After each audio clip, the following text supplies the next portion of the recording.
কর্মবিরতি প্রত্যাহার করে ৬ দিন পর সড়কে ফিরেছে পুলিশ। আজ সোমবার সকাল থেকে রাজধানীর বিভিন্ন সড়কে দায়িত্ব পালন শুরু করেছে ট্রাফিক পুলিশের সদস্যরা। এর ফলে প্রায় এক সপ্তাহ পর শিক্ষার্থী, স্বেচ্ছাসেবকদের কাছ থেকে সড়কের দায়িত্ব বুঝে নিচ্ছেন তারা।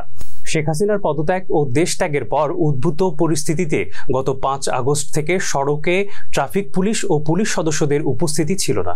ট্রাফিক পুলিশ ও পুলিশ সদস্যদের অনুপস্থিতিতে এ সময় সড়কের শৃঙ্খলায় নিরলস কাজ করে গেছে বিভিন্ন স্কুল কলেজের শিক্ষার্থীরা।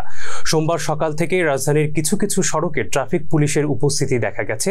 রাজধানীর ফার্মগেট, খামারবাড়ি, কারওয়ানবাজার, শাহবাগ, শিক্ষা ভবন মোড় ও চানখারপুল মোড়ে ট্রাফিক পুলিশকে দায়িত্ব পালন করতে দেখা গেছে।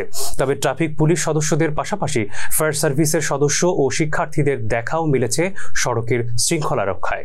এর আগে ১১ আগস্ট রবিবার স্বরাষ্ট্র মন্ত্রণালয়ে এক বৈঠকের পর আন্দোলনকারী পুলিশ সদস্যদের সমন্বয়ক পরিদর্শক জাহিদুল ইসলাম ও কনস্টেবল শোয়েব হাসান সোমবার থেকে কাজে যোগ দেওয়ার ঘোষণা দেন। তারা গণমাধ্যমে জানান, আমরা সরকারের কাছে যেসব দাবি জানিয়েছিলাম তার বেশিরভাগই মেনে নেয়ার আশ্বাস দেওয়া হয়েছে, তাই আমরা কর্মবিরতি প্রত্যাহারের ঘোষণা দিচ্ছি।